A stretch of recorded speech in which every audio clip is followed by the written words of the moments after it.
Bismillahirrahmanirrahim. Assalamualaikum warahmatullahi wabarakatuh.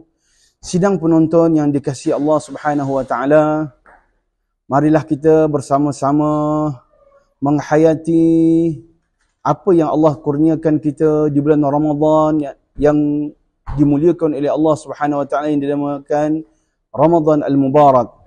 Di antara kemuliaan bulan Ramadan, seperti mana yang kita sedia maklum, ada satu malam seperti mana yang dinyatakan di dalam ayat suci Al-Quran daripada surah Al-Qadar. Allah Subhanahu wa taala berfirman, A'udzubillahi minasyaitonir rajim. Inna anzalnahu fi lailatul qadr wa ma adraka ma lailatul qadr. Lailatul qadri khairun min alf syahr. Kalau kita lihat di mana Allah Subhanahu wa taala memuliakan umat Nabi SAW dengan pemberian satu malam yang disamakan dengan 1000 bulan, seperti mana yang dinyatakan oleh para ulama, samaan dengan 1000 bulan tu hampir kepada 83 tahun.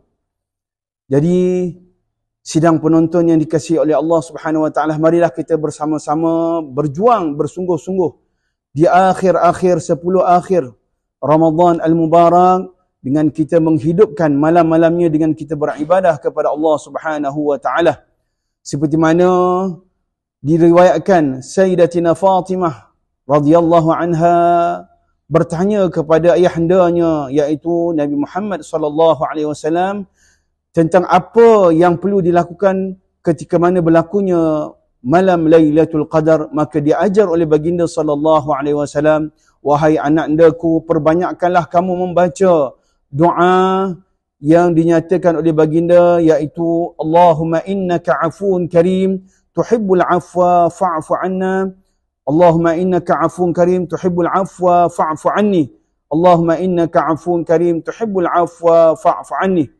Sidang penonton yang dirahmati oleh Allah Subhanahu wa taala, kita dah sampai penghujung bulan yang memberikan keberkahan di dalam kehidupan kita. Seperti mana yang kita lalui di dalam bulan yang mulia ini, awwaluha rahmah wa awsatuha maghfirah wa akhiruha 'itqun minan nar. Permulaan, 10 permulaan yang pertama rahmat daripada Allah Subhanahu wa taala. Alhamdulillah, kita dapat lalui dengan penuh kesabaran.